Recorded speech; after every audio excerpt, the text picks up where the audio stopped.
Assalamualaikum warahmatullahi wabarakatuh. Perkenalkan, nama saya Faizatul Fajaria dari Prodi Manajemen Bisnis Syariah kelas D. Nah, pada pertemuan ke-10 kali ini saya akan menjelaskan apa itu karakteristik jasa.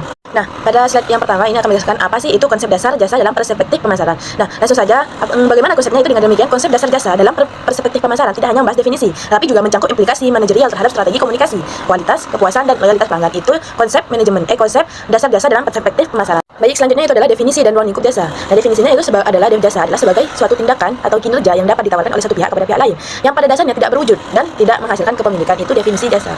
Dan ruang lingkup jasa itu seperti kayak pelayanan di hotel dan jadi pelayan kafe. Nah, itu adalah definisi ruang lingkup jasa itu. Selanjutnya itu adalah peran sektor jasa dalam perekonomian modern.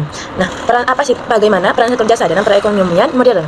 Sektor jasa tidak hanya berperan sebagai pelengkap ekonomi, tetapi sebagai fondasi utama dalam menciptakan pertumbuhan, inovasi, dan daya saing di era global pada saat ini. Itu adalah sektor jasa dalam ekonomi sekarang itu. Selanjutnya yaitu adalah menjelaskan karakteristik utama jasa. Karakteristik utama jasa yang pertama yaitu adalah tidak berwujud. Kan kalau jasa itu pastinya tidak akan berwujud dan tidak akan berupa produk. Itu karakteristik yang pertama.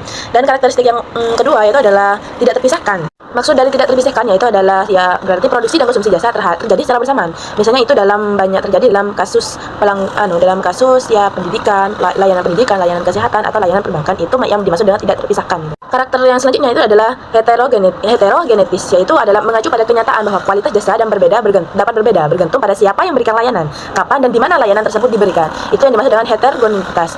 Ya tergantung siapa yang memberikan layanan. Selanjutnya yaitu karakteristik yang selanjutnya itu adalah tidak tahan lama.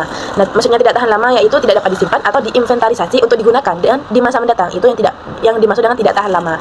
Dan itu adalah 4 karakteristik utama yang ada di jasa. Selanjutnya yaitu adalah menjelaskan apa sih itu konsep kualitas layanan dalam perspektif teoritis. Nah, langsung saja, dengan demikian kualitas layanan bersifat multidimensional dan dipengaruhi oleh interaksi antara ekspektasi pelanggan dan kinerja aktual perusahaan. Itu dalam perspektif teoritis. Yang merupakan konsep sentral dalam pemasaran jasa karena menjadi determinan utama kepuasan dan loyalitas pelanggan. Berbeda dengan kualitas produk yang dapat diukur secara objektif melalui spesifik teknis, tetapi kualitas layanan bersifat lebih subjektif dan ditentukan oleh persepsi pelanggan. Itu yang dimaksud dengan konsep kualitas layanan dalam perspektif teoritis. Nah, selanjutnya itu adalah definisi kualitas layanan. Nah, definisinya yaitu adalah kualitas layanan maksudnya adalah sebagai pembanding antara harapan dan persepsi pelanggan terhadap apa? Terhadap kinerja layanan.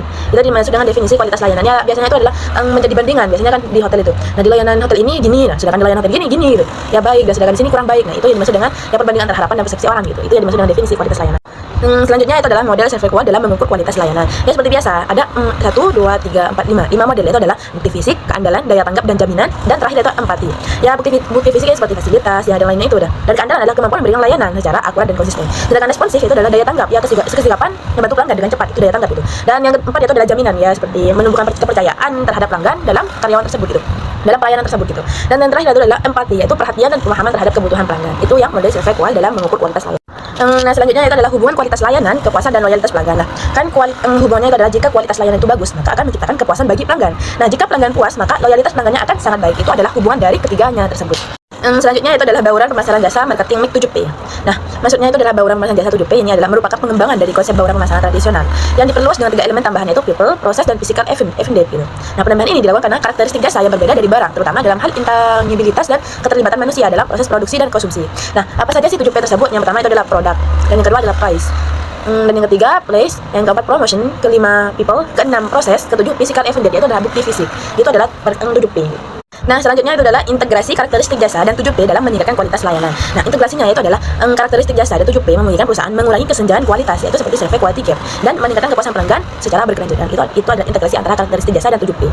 Selanjutnya itu adalah menjelaskan apa itu sinergi antar elemen 7P. Nah, sinergi antar elemen 7P berarti setiap variabel dalam bauran pemasaran jasa tidak berdiri sendiri, tetapi saling berinteraksi dalam menciptakan pengalaman pelanggan yang konsisten. Itu yang dimaksud dengan sinergi antar elemen 7P.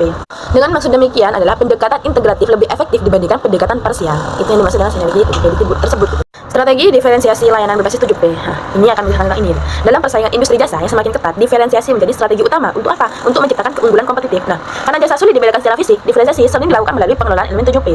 Nah, jika keunggulan kompetitif dapat dibangun melalui diferensiasi nilai yang dirasakan pelanggan gitu. Itu dimaksud dengan strategi diferensi layanan berbasis 7P. Ya karena kan tidak berbentuk fisik, jadi kita melakukan diferensi layanan berbasis 7P itu seperti produk, price gitu.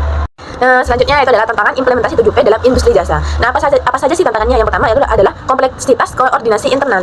Maksudnya adalah implementasi 7P melakukan koordinasi lintas fungsi, yaitu seperti masalah operasional itu, ketidaksinkronan antar divisi dan menyebabkan inkonsistensi kualitas. Itu tantangan yang pertama. Tantangan yang kedua itu adalah faktor manusia. Ya, karena jasa sangat bergantung pada people, variasi kinerja individu dapat memengaruhi kualitas layanan. Itu yang kedua. Yang ketiga itu adalah perubahan ekspektasi pelanggan. Ya, biasanya kan dalam sekarang itu ekspektasi pelanggan terus meningkat, terutama terkait kecepatan dan kemudahan layanan. Dan yang keempat yaitu adalah integrasi teknologi. Ya kan, digitalisasi memberikan peluang sekaligus tantangan. Jika tidak dikelola dengan baik, penggunaan teknologi dapat mengurangi sentuhan pesanan. Dan tantangan yang terakhir itu adalah manajemen konsistensi kualitas, yaitu adalah variability dan ya predictability, yaitu membuat konsistensi layanan sulit dijaga. Oleh karena itu diperlukan sistem pengendalian kualitas dan monitoring berkelanjutan. Itu adalah tantangan yang harus dihadapi. Dan kita masuk kepada yang terakhir yaitu adalah kesimpulan. Nah, kesimpulannya apa sih? Yaitu integrasi antara karakteristik jasa, ya integrability, scalability dan lainnya itu dengan bauran pemasaran 7P merupakan pendekatan strategis yang komprehensif dalam meningkatkan kualitas layanan.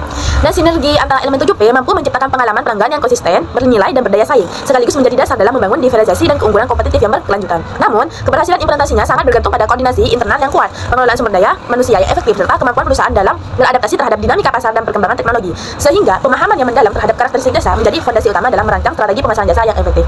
Baik, terima kasih. Jika ada kesalahan dari penjelasan saya dari awal sampai akhir, saya mohon maaf yang tiada batasnya. Wassalamualaikum warahmatullahi wabarakatuh.